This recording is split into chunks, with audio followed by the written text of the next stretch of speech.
Hello there and welcome to this week's thoughts. But before I share my thoughts for this week, I just wanted to say a big thank you to all of those that shared on the Facebook page last week. I asked you what your hobbies were, and if you still want to let me know, do feel free to do that.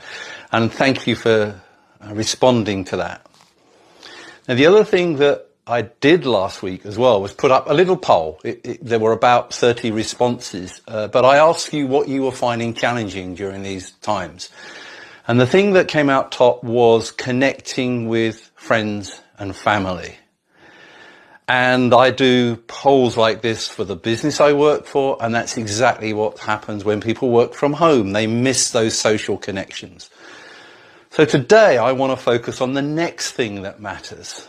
And that is connections, community, a sense of belonging. This is what's coming under big threat in the current situation. I've worked with a scientist. He's a neuroscientist. His name is Paul Zak. Done some great TED Talks. If you'd like to look up Paul Zak TED Talk, you might find those quite interesting. But what he said is that we are neurologically wired for connections. We're neurologically wired to belong.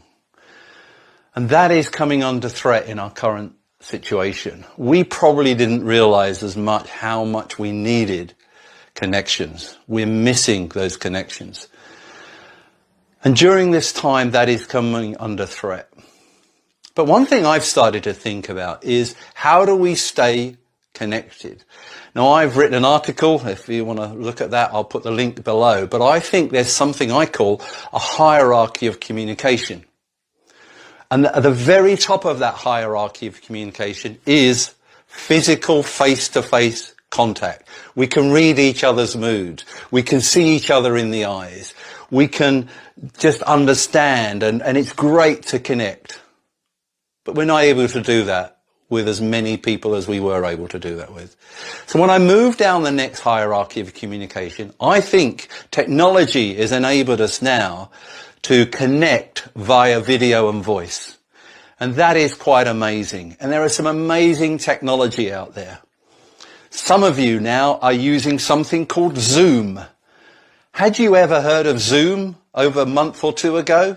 This is just a way of keeping in touch, and there's lots of other methods that you can do that.